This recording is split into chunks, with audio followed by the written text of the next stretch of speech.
I'm Pebbles, and welcome to Just Look Up, a Positively Pebbles podcast. Life is not easy. It's challenging, it's frustrating, and can be downright disheartening. But it's also full of beautiful people, moments, and experiences. Need more of that? Well, just look up. Welcome, and thank you so much for being here. Today, I want to talk about the act of actually looking up for today's Peb Talk. Raising your head to the sky, seeing what is above you.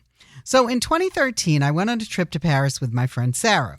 We went to the Louvre and were walking around. And at one point, I looked up and literally gasped and stopped in my tracks.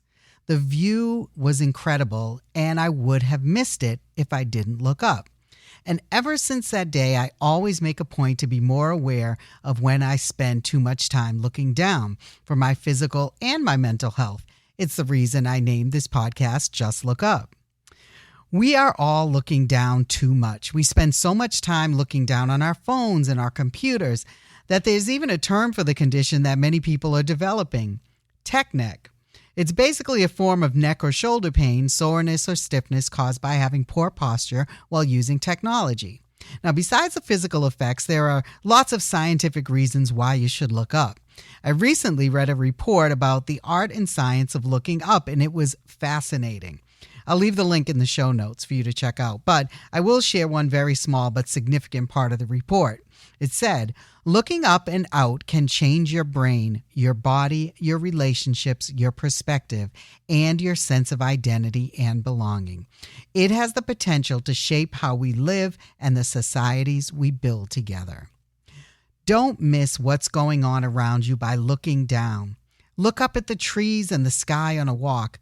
Look up at the child who lives to see you smile at them. And look up and experience all the world has to offer. If you don't, you're missing out.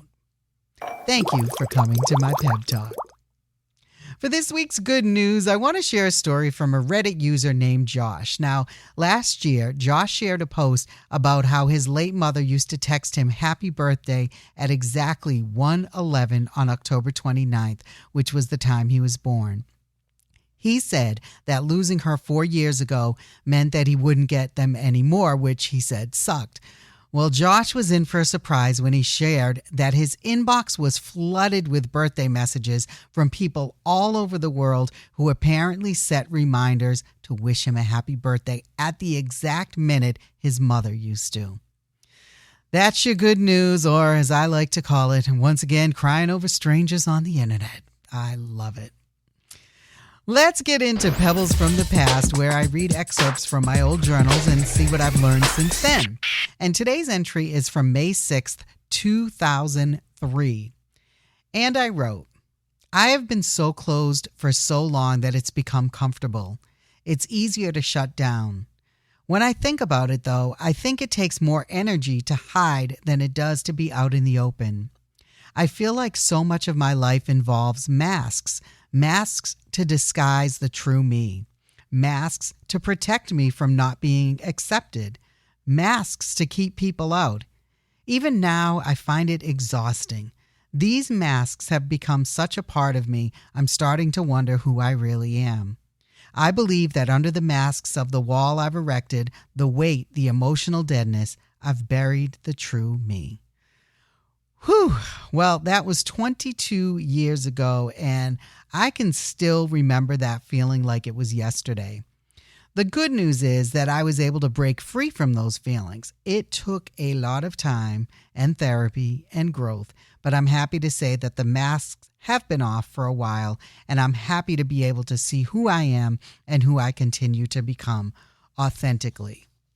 For anyone struggling with wearing masks and not living authentically, I encourage you to work on that. You are unique and special and have something to offer the world that no one else can.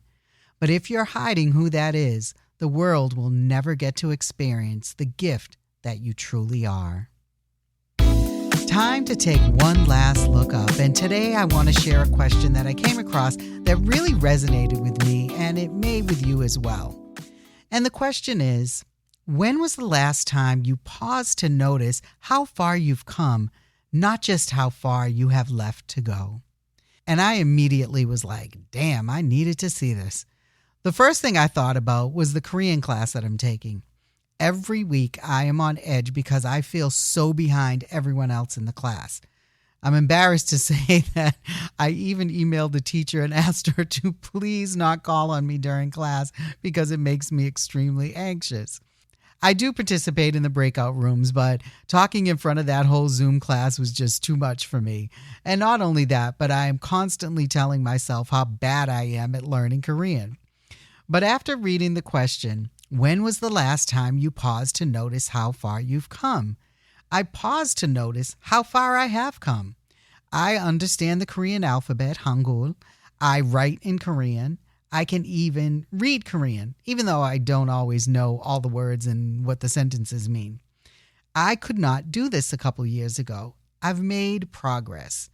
It's been slow, but progress has been made. Now it's your turn.